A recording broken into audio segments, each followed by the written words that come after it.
And this last election in South Korea may have been the biggest election heist ever in all of South Korean history. How is this done? You have the National Election Commission, which also received USAID support.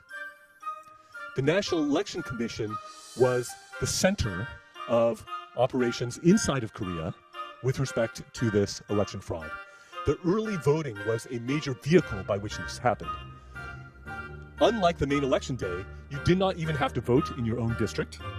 So you had reports of people who would vote 2, 4, 6 times with fake IDs, plane loads of people coming to vote, non-Korean citizens bragging on their social media about voting in it, where you have loose ballots that were found in places like restaurants, where you have boxes of ballots that were pre-marked for Lee Jae-myung appearing, according to CCTV footage, for example, where you have an unwillingness, and this is required, according to Korean law, an unwillingness to authenticate ballots using a dojang, which is a personal signature stamp.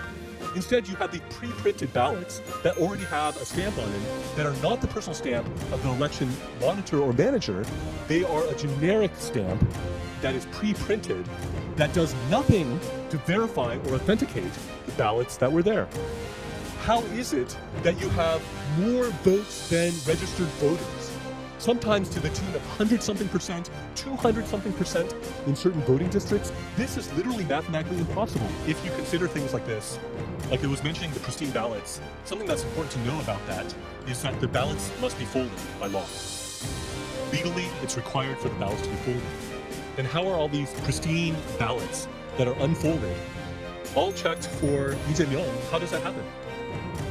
There was a nonsense explanation given by the NEC at one point. They said, oh, this is special paper that after you fold it, it bounces back into its original shape.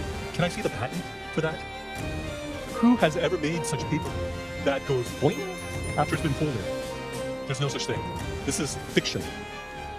And the thing is, it was showing how you kept having the ballots recorded for the same candidate, right? Rather than various candidates. In this last election, over 3,000 votes for Lee Jae-myung at a voting place consecutively. What are the odds of that happening? Is that really credible? A real problem with chain of custody, when you have the boxes of the physical ballots, they have to be secured. Because if somebody can add ballots, if somebody can add boxes of ballots, that's clear fraud. And yet, this sort of thing has been captured through photographic and video evidence of the chain of custody not being secured and these added ballots coming there.